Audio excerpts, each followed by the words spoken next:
Ali Saleh Kiba maarufu kama Ali Kiba au King Kiba alizaliwa mkoani Iringa tarehe 26 mwezi Novemba mwaka 1986.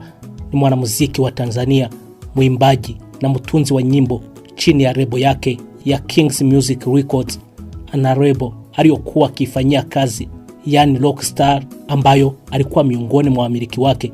Ana vipaji vilivyo tofauti na wasanii wenzake, hivyo amejikita sehemu nyingine kwa kusajiliwa na timu ya mpira wa miguu Tanga Coastal Union ya mkoani Tanga kucheza mpira wa miguu kwa msimu wa mwaka 2018 na mwaka 2019 wa Vodacom Premier League. Lakini pia Ali Kiba ni mmiliki wa media ya habari ya Crown Media iliyopo na makazi yake jijini Dar es Salaam.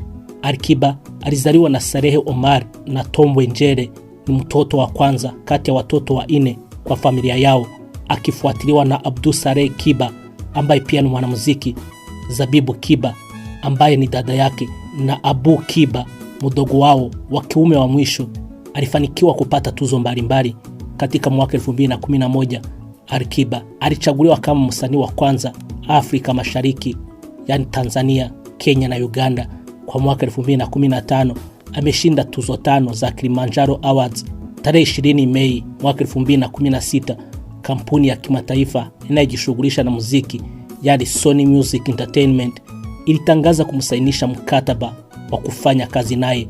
Karibuni sana kwenye hiki kipindi. Kwa majina, mimi naitwa Manasema Ndachiza aka Naibu Kilonzo, na wakaribisheni sana.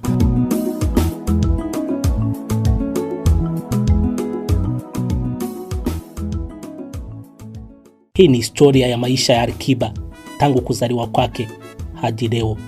Star wa Bongo Flava Ali Saleh Kiba, yani Ali Kiba, alizaliwa na wazazi wake, yani Bi Tombwe Njere na Mzee Saleh Omar mkoani Iringa mnamo Novemba tarehe 26 mwaka 1986. Ni mtoto wa kwanza kati ya watoto wanne kwenye familia yao, akifuatiliwa na Abdul Saleh Kiba ambaye pia ni mwanamuziki, Zabibu Kiba ambaye ni dada yake, na Abu Kiba mdogo wao wa kiume, yani mtoto wa mwisho. Muziki ni kati ya vitu ambavyo vilipendelewa sana na mwanamuziki huyu tangu utoto wake. Asilimia kubwa ya wapenda burudani Afrika Mashariki kwa sasa wanazungumzia kuhusu ujio wa msanii wa muziki wa kizazi kipya Ali Kiba. Baadhi ya watu wamekuwa wakimlinganisha na mwanamuziki nyota kwa sasa Diamond Platnumz, ambaye naye kwa sasa yupo katika nafasi ya juu kimataifa kama ilivyo kwa Ali Kiba. Si kwamba ndio anaingia katika muziki. Kwa watu wanaojua historia ya Bongo Flava wanakumbuka kwamba kijana alikuwa tishio, kwani amekuwepo kwenye game tangu mwaka 2004 na kufanikiwa kutoa wimbo wake wa kwanza ambao ulimtambulisha na ulijulikana kama Cinderella. Aliutoa katika mwaka 2006. Baada ya kumaliza elimu ya kidato cha 6 mwaka 2004, alianza kujituma katika muziki na kufanikiwa kuandika wimbo wake wa kwanza, Maria. Mwaka huo huo Ali Kiba alianza kutengeneza albamu yake ya kwanza. Ilipofika mwaka 2005 alipata ofa ya kwenda kuchezea soka la kulipwa nchini Uganda, lakini baadaye aliachana na mpira ili kuendeleza kipaji chake cha muziki. Mwaka 2006 alifanikiwa kuachia albamu iliyopewa jina la Cinderella, sambamba na kuachia wimbo huo redioni ambao ulivuma na kusababisha albamu hiyo kuuzika zaidi sokoni. Albamu hiyo ilikuwa ni kati ya albamu bora na iliyouza zaidi mwaka 2006 Afrika Mashariki. Tangu hapo akaanza kupokea mialiko mingi kutoka Kenya, Rwanda, Uganda na Burundi. Alifanya Afrika Mashariki kumjua kwa muda mfupi kupitia vibao kadhaa vilivyokuwepo katika albamu hiyo kama Machimunga, Nakshi Mrembo, Njiwa na Mariangu.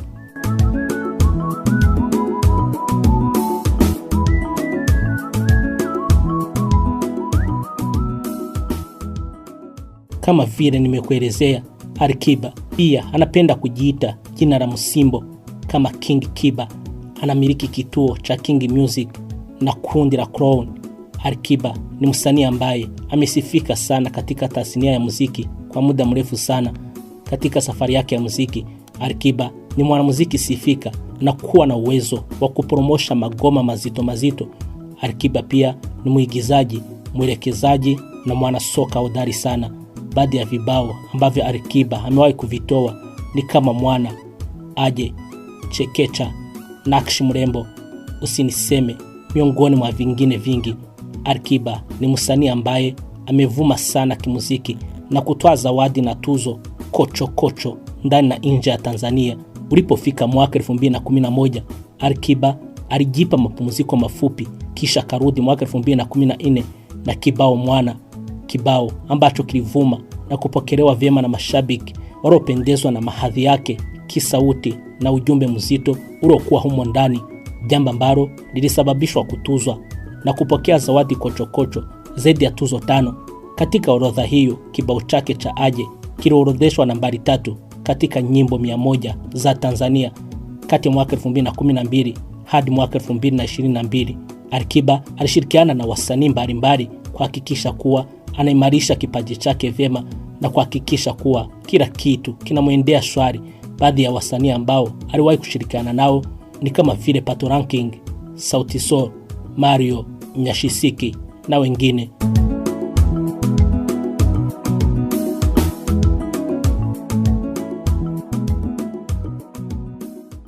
Alikiba kwa maisha yake kimuziki amekuwa akipiga hatua ya ufanisi muda baada ya muda. Mnamo mwaka 2021, Kiba alizindua studio mpya na kuwa na albamu ambayo aliita Mfalme Mmoja, ambayo ilikuwa inabeba nyimbo 16. Mnamo mwaka 2022, Alikiba alishinda tuzo kadhaa, tuzo ikiwemo ya msanii bora, tuzo ya mwana video na muziki bora nchini. Ni baadhi ya tuzo ambazo nguli huyu kimuziki amezitwaa na kuwa mfalme wa sanaa hii murwa.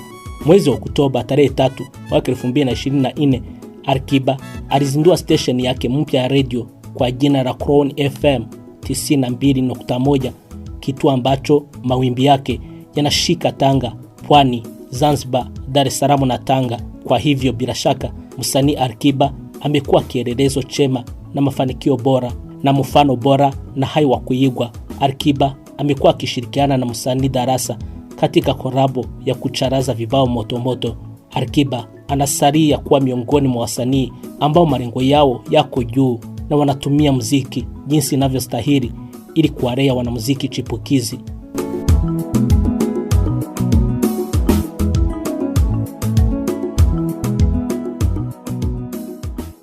Alikiba tangu akiwa mtoto alionyesha kipaji cha kuimba na alianza muziki rasmi akiwa bado mwanafunzi. Alikiba alianza kujulikana zaidi mwaka 2008 baada ya kutoa wimbo wake maarufu Cinderella, ambao ulimupa umaarufu mkubwa ndani na nje ya Tanzania. Baadaye aliachia nyimbo zilizotikisa kama vile Nakshi, Ndusherere, Mwana, Chekecha Cheketua na nyingine nyingi zilizomfanya awe miongoni mwa wasanii wanaosikilizwa zaidi Afrika Mashariki. Mwaka 2016 aliachia albamu yake kubwa iliyoitwa Aje, ambayo ilipokelewa vizuri sana na mashabiki na kupata tuzo mbalimbali. Albamu hiyo ilionyesha ubunifu wake na uwezo wake wa kuimba kwa hisia, sauti tamu na mashairi yenye ujumbe mzito wa mapenzi na maisha ya kawaida. Hizi ni tuzo alizozishika na mafanikio yake kwa ujumla. Alikiba aliwahi kushinda tuzo nyingi za muziki ndani na nje ya nchi, ikiwemo tuzo ya Tanzania Music Awards. Pia amewahi kushirikiana na wasanii wakubwa Afrika na kimataifa, jambo lililopanua jina lake zaidi. Kutokana na juhudi na mchango wake kwenye muziki, Alikiba amejengea heshima kubwa kama mmoja wa waanzilishi wa nguzo muhimu za Bongo Flava. Mashabiki wake wengi humuita King Kiba kutokana na ubora wake na uimara wake kwenye muziki kwa zaidi ya muongo mmoja. Mbali na muziki, Alikiba ni mfanyabiashara na baba wa watoto. Amekuwa akijitahidi kulinda maisha yake binafsi huku akiendelea kuwapa mashabiki kazi bora kila mwaka. Kwa kifupi, Alikiba ni mfano wa mafanikio yanayotokana na kipaji, nidhamu na uvumilivu.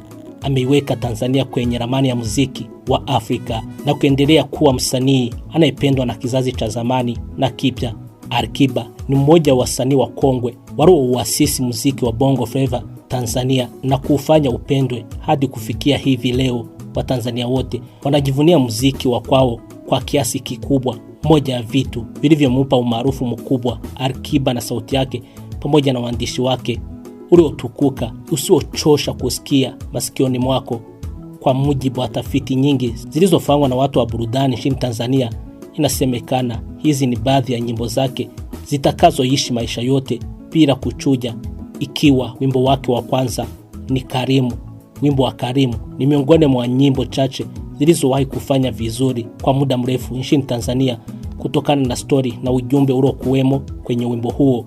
Wimbo namba 2 wa Alikiba utakaoishi vizazi na vizazi ni wimbo wa Munyama. Wasanii wengi nyimbo zao hazichukui muda mrefu kuchosha masikio ya watu, sababu wanaimba baadhi ya vitu vinavyobadilika sana, lakini ukiusikia wimbo wa Munyama hakuna jina la kiongozi au mchezaji yeyote aliyetajwa humo. Hivyo wimbo huo utaendelea kusikika vizazi na vizazi vya mashabiki wa Simba. Wimbo namba 3 tena wenye historia ya kipekee ni wimbo wa Mwana, wimbo uliotoka baada ya msanii Alikiba kukaa takriban miaka zaidi ya 10 bila kufanya kazi ya muziki, na Mwana ilikuwa kama comeback yake. Kama una kumbukumbu nzuri, wimbo wa Mwana ulitoka kipindi ambacho baadhi ya wasanii wameshatengeneza farume zao pale nchini Tanzania na ushindani wa record label ulikuwa mkubwa sana, lakini Alikiba alitoboa. Kabla sijahitimisha kipindi hiki, ningependa nikujulishe mengi kuhusu nyimbo za msanii Alikiba. Miongoni mwa nyimbo zake zilizovuma sana ni kama vile Rofa, Mwana, Makmuga, Aje, Usiniseme, Cinderella, Maumivu per Day, Mali Yangu na Hadithi. Na kushukuru sana kwa kunitegea sikio. Hivi leo nimekuwa nikimuongelea nguli wa muziki wa Tanzania Alikiba, maarufu kama King Kiba. Ni msanii ambaye anapendelewa sana kutokana na jinsi anavyowakilisha muziki wake kimataifa. Na kushukuru sana kwa kunitegea sikio na kutazama kipindi hiki. Tutasubiri hapo baadaye. Mimi kwa majina naitwa Manase Manirakiza aka Naibu Kilonzo. Karibuni tena.